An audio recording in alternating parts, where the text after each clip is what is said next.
بسم اللہ الرحمن الرحیم. روح ہے، روحانیت ہے، میری آپ کی زندگی کی روح ہے اور روحانیت ہے. آج آپ کے لیے ایک کاغذ لایا ہوں، ایک کاغذ لایا ہوں اور جی چاہتا ہے وہ آپ کو سناؤں. اور کاغذ کس کا ہے؟ ڈاکٹر عبد القدیر خان کا. اللہ پاک ان کی عمر میں برکت دے.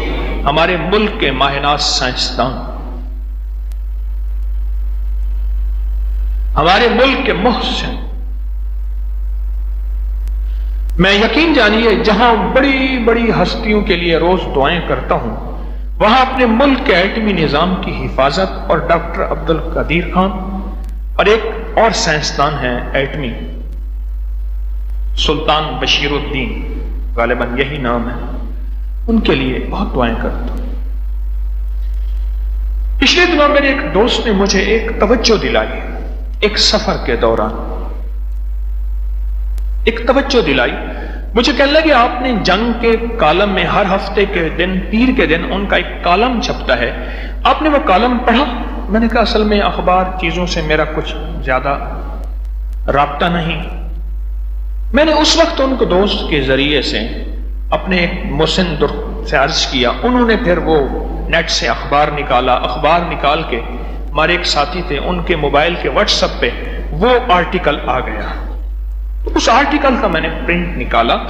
یہ آرٹیکل چھپا ہے روزنامہ جنگ میں 1 جولائی 2019.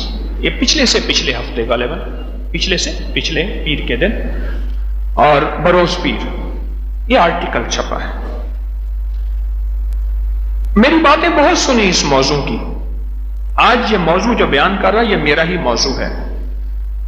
آپ ذرا تھوڑی سی ان باتوں کو ذرا سنیے گا، پھر اپنی یادداشت اور حافظے پہ زور دیجیے گا. کیا یہ بات میں نے پہلے کبھی آپ سے کہی ہے؟ شاید آپ کو حوالہ مل جائے. تو وہ آرٹیکل، اس کا حوالہ دیا ہے، آپ اخبار کو خود دیکھ لیجئے گا، نیٹ پہ پڑا ہوا ہے. 1 جولائی 2019 یہی سال ہے اور بروز پیر روزنامہ جنگ. ڈاکٹر عبد القدیر خان صاحب، ان کا میں واقعہ آپ کی خدمت میں عرض کر رہا ہوں. اب ذرا اس واقعے پہ تھوڑی سی توجہ دیجیے.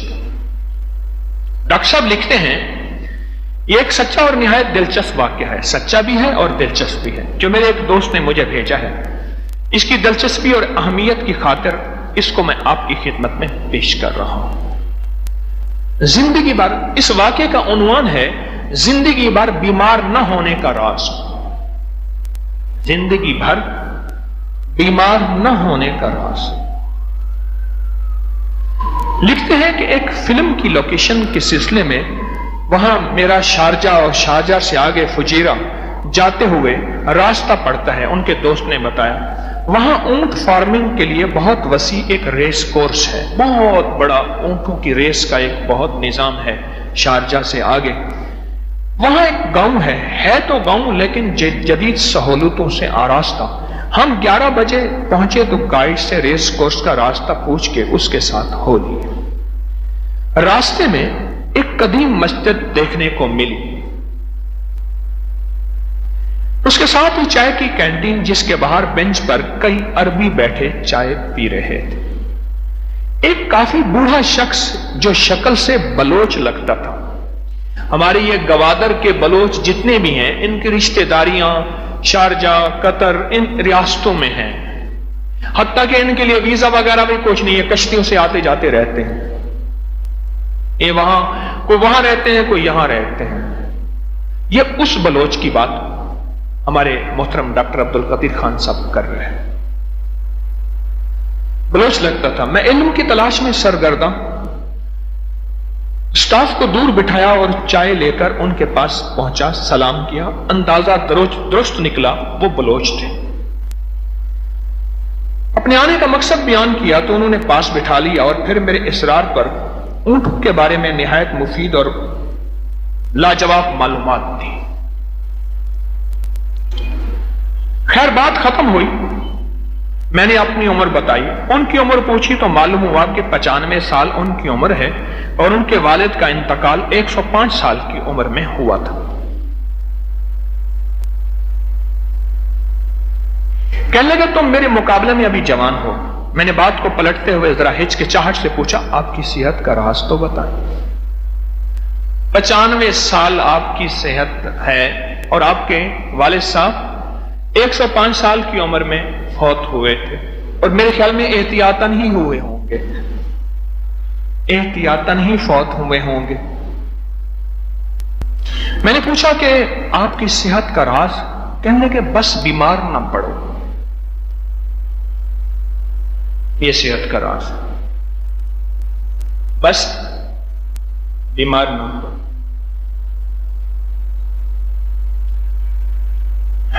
اللہ پاک ہمارے ڈاکٹر صاحب کو جزائے خیر دے، بڑی کام کی بات لکھی۔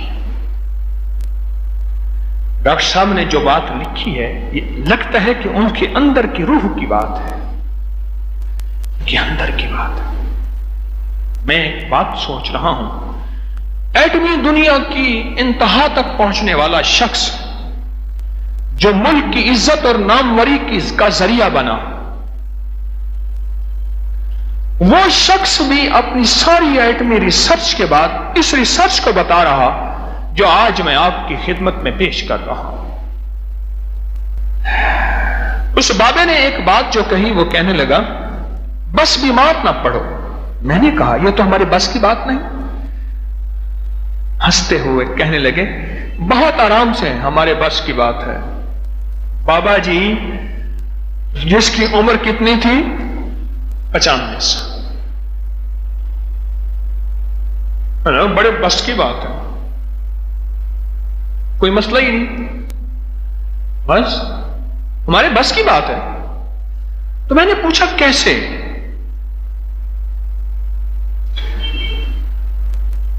میں نے پوچھا کیسے؟ آپ بتائیں میں ضرور عمل کروں گا، مجھے کوئی عمل بتائیں، کوئی راستہ بتائیں۔ کہنے لگے میرے قریب آؤ۔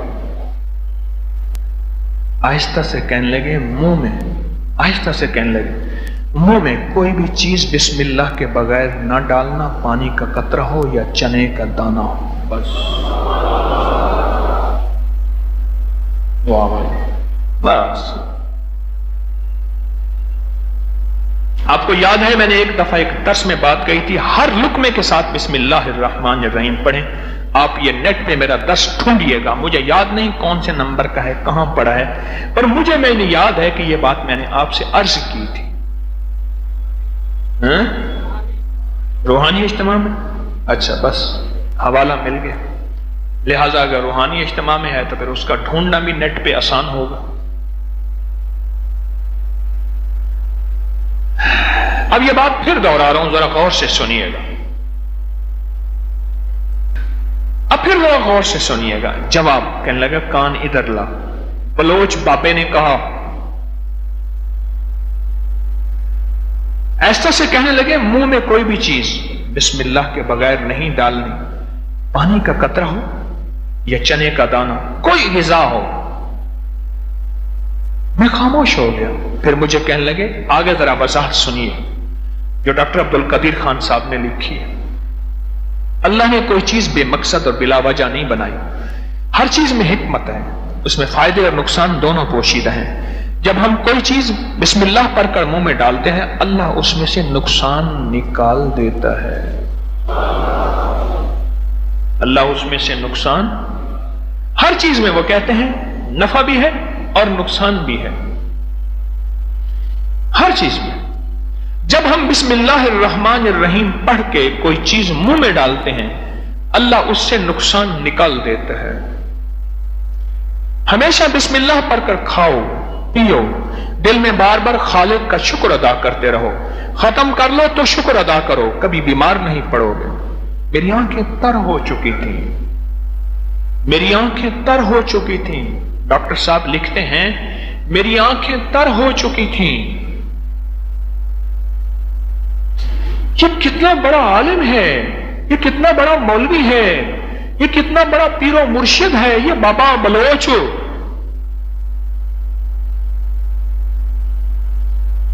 دیر ہو رہی تھی، سلام کر کے اٹھنے لگا تو میرا ہاتھ پکڑ کے کہنے لگے، میرا ہاتھ پکڑ کے کہنے لگے آخری بات بھی سنتے جاؤ، اور پھر احتیاط کی بعض باتیں بتائیں، بعض باتیں بتائیں، اور کہنے لگے یاد کرو، اب آخری بات ذرا غور سے سنیے، کچھ باتیں اور کہی ہیں میں چھوڑ کے اپنے کام کی بات، یاد رکھو غذا جسم کی اور بسم اللہ روح کی غذا ہے، غذا جسم کی اور بسم اللہ یعنی جسم کی غذا، میں نے ایک دفعہ عرض کیا تھا جسم مٹی سے بنا ہے اور جسم کی غذا بھی مٹی سے پیدا ہونے والی چیزیں ہیں، جسم مٹی سے بنا ہے اور جسم کی غذا بھی مٹی سے پیدا ہونے والی چیزیں ہیں، اس لیے جسم مٹی میں ہی جائے گا اور پھر مٹی ہو جائے گا، روح اللہ کے امر سے بنی ہے، تو روح کی غذا بھی اللہ کے امر ہیں، اللہ کے اوامر ہیں، اور یہ بسم اللہ الرحمن الرحیم میرے رب کا ایک بہت بڑا امر ہے۔ تو آخری جو نصیحت کی اس بندے نے، آخری نصیحت کی اس بندے نے، کہنے لگے یاد رکھو غذا جسم کی اور بسم اللہ روح کی غذا ہے۔ اب بتاؤ آگے میں فکرہ مکمل کر رہا ہوں، انہی کی بات کر رہا ہوں، یہ میری بات نہیں ہے، یہ ڈاکٹر عبدالقدیر خان صاحب نے لکھی ہے، کہتے ہیں اب بتاؤ کیا تم ایسے کھانے سے بیمار پڑ سکتے ہو؟ یہ آدھی بات ہے، آدھی ایک اور بھی ہے موتی اسی آرٹیکل میں مضمون میں بتاتا ہوں، اور تو میرا خیال ایسا ہے کہ یہ جو باقی اگلا پیغام ہے میں چاہتا ہوں اس کو بھی کھول کے بیان کروں اور تفصیل سے بیان کروں۔ اچھا کیا خیال ہے یہ دوسرا پیغام جو ہے وہ آئندہ ہفتے کا درس، کیا تاریخ ہوگی آئندہ ہفتے کے درس کی؟ آئندہ جمعرات کو کیا تاریخ ہوگی؟ 18 جولائی۔ اس کے بعد پھر حج کی روانگی ہے، پھر حج کے بعد زندگی ہوگی، آخری درس ہوگا۔